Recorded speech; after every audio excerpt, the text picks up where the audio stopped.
Hello kings and queens, and welcome back to my YouTube channel, The Art of Life and Love. My name is Joanna and this is an extension of my creative writing and wellness blog, also called The Art of Life and Love. I'll put a link to it down below. Today I'm going to be talking to you guys about how to forgive. Forgiveness is something that is very easily spoken about, but it is something that can be really difficult to actually achieve. Especially when you've been wronged, when you've been betrayed, when you've been abandoned, it can be so much easier sometimes to cling on to your grief, to cling on to your resentment, to cling on to the hurt and the pain that people have put you through. Trust me guys, I know I've been put through the works this year.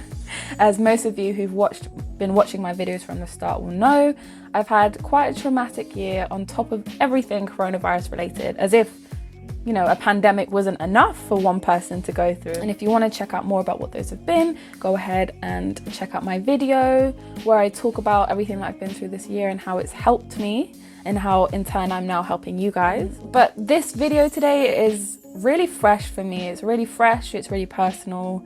I have had to really try to put aside my ego, put aside the wounded inner child inside of me who has been beaten and abused and abandoned and betrayed. And I've really had to sit with her, you know, little Joanna, and just be like, we can't hold on to this. We can't. And the main thing I want you guys to know, the main message I want to get through is that holding on to grudges and resentment and pain and grief in the long term will affect you negatively. In the short term, it may feel great to just, you know, sit around and bitch about this person or that person on how they've wronged you.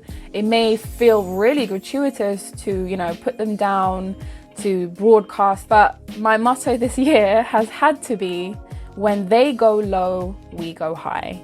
And I know that you guys will have heard that phrase 1,000 times, to the point where I don't even know where it's originally from, but it is something that is extremely relevant. When they go low, you go high. And I promise you, in the long run, this will be the best option for you, and especially for your mental health.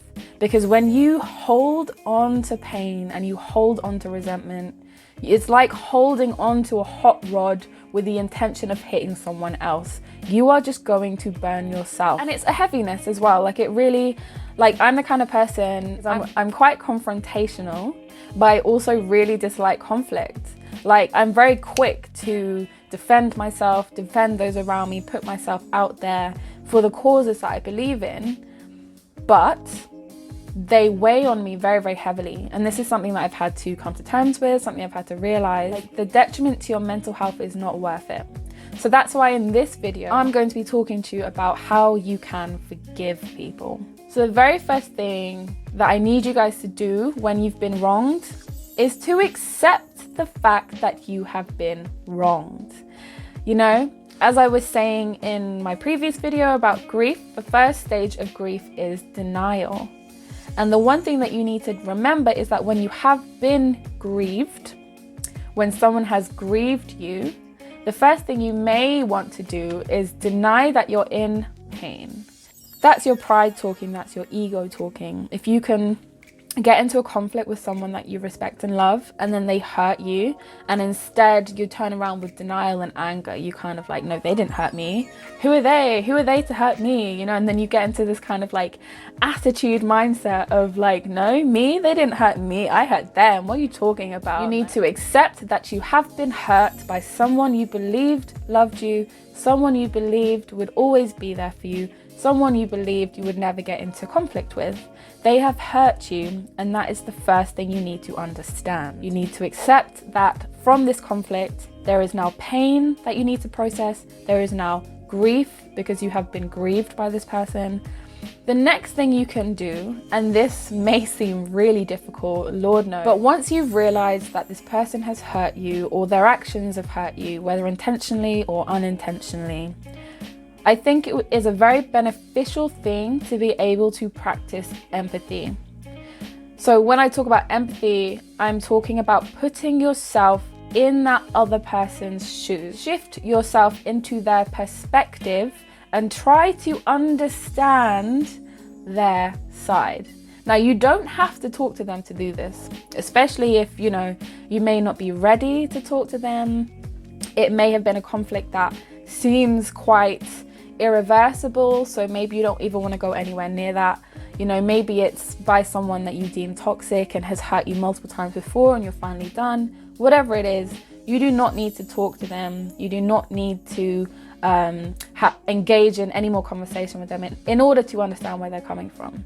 If you know that person, then it should be easy enough for you to put yourself in their shoes and see things from their perspective. Basically, you need to remove the emotion surrounding what has happened so that you can objectively look at it from both sides.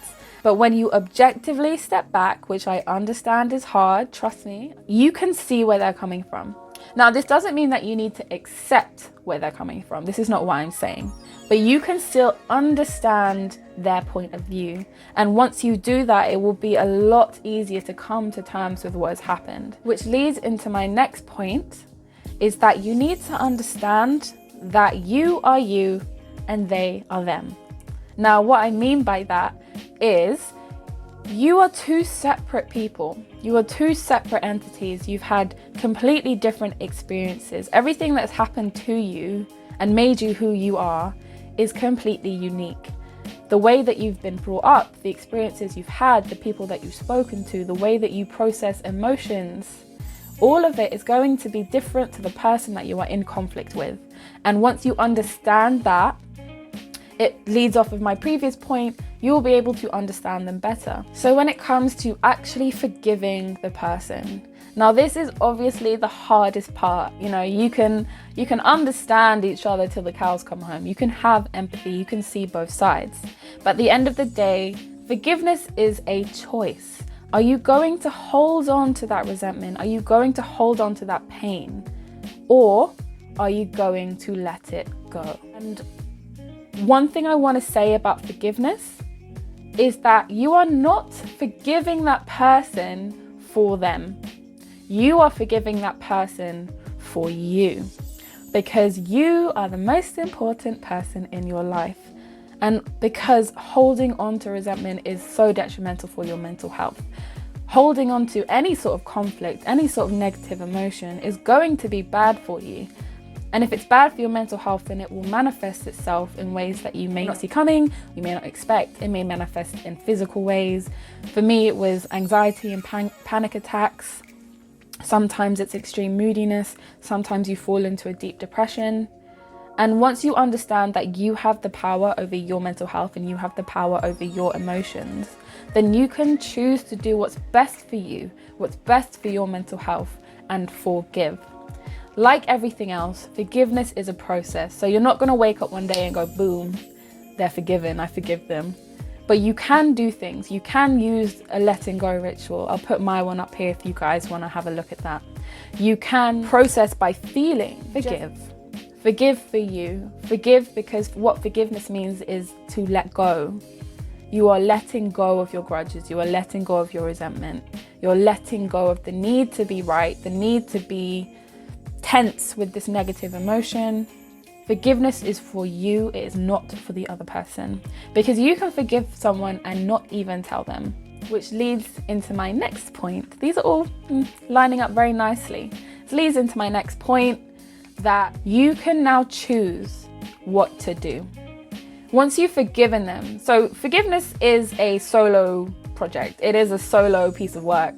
You know, you don't have to meet up with someone and talk to someone and work things out in order to forgive. Someone can do something really horrific to you and you could turn around and say, for me, for my own peace of mind, for my mental health, for my chest, my heart, my emotions, the way I want to live my life, I'm forgiving you, but I'm not going to tell you, I'm not going to reach out to you, and I'm never going to talk to you again, honey. Bye. And that is exactly what I'm practicing this year. I am forgiving those who have wronged me. I'm forgiving those who have treated me unfairly, who have turned me away in my time of need. And that's one lesson that I've had to learn this year, is that when you hit rock bottom in the ways that I have, you will see people's true colors. You will see who is truly there for you. And for those of you who have shown me who you are, thank you, on both sides, because now this is my year of letting go. As I keep saying, this is my year of letting go. And everything that I've been through has just shown me the dead weight I was carrying and what I needed to release and let go of. So I am choosing to forgive the people who have hurt me. And it is an ongoing process. It's not something that I've just woken up today and I'm like, you're forgiven. There will be times when, resentment creeps back in, or I'll be thinking over the conflict and maybe those negative emotions will arise again. But as long as you're aware of that, and as long as you know how to kind of release that emotion when it does come back up, then you're well on your way to being free of resentment and grief and things like that. And, forgiveness, again, is for you. Forgiveness is for me. I'm forgiving the people who have wronged me, the people who have hurt me, the people who have betrayed me, because it is better for me, because I deserve better. And I know that, and I'm doing better for myself.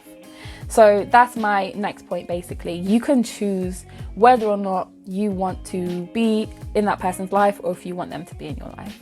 You can forgive someone and then, go and reconcile, and that's beautiful. And a lot of us will be able to do that. A lot of especially the petty arguments, like the little ones where you've been holding on to grudges because you thought someone said this and they actually said this, those are like the petty things. But when someone has deeply hurt you, you don't have to have them back in your life. You can forgive them and move on, and that is what I am doing, and that is what you can do as well. However, if you do choose to not allow that person back in your life, then what you do need to do is grieve. Because at the end of the day, you have lost someone that was important to you. If they weren't important to you, they would never have been able to affect you like the way that they have affected you emotionally, negatively, mentally, whatever. So if you're choosing to let someone go, especially if they are like family, especially if they're someone that, you thought would be in your life forever, you need to now grieve. So that's my very last thing when it comes to forgiveness, because you need to make sure that you are processing your emotions in a healthy way. If you want to know how to process grief in a healthy way, then go ahead and click on my video up here. I'll also put it in the comments down below. Basically, it's all about grief, the grief process, the stages of grief, how you can grieve in a healthy way. So yeah, those are the ways that I've been processing my grief. Those are the ways that I've been processing my conflicts. It's kind of the point I've got to in my life where I'm now able to forgive and release and not hold on to that. I have no desire to speak to the people that I've forgiven, and that's okay. You don't need to ever feel guilty for that, ever, ever, ever. So that's it from me today. I hope that you guys have gained something from what I've said today. I hope that you will, utilize what I've said, my top tips and techniques and stuff. If you've liked this video, go ahead and give me a thumbs up. If you want to see when my videos are coming out, go ahead and press that subscribe button and the bell icon to get notifications of when my videos are released every Tuesday. That's it from me. I hope you guys have an amazing mental health week. Take care.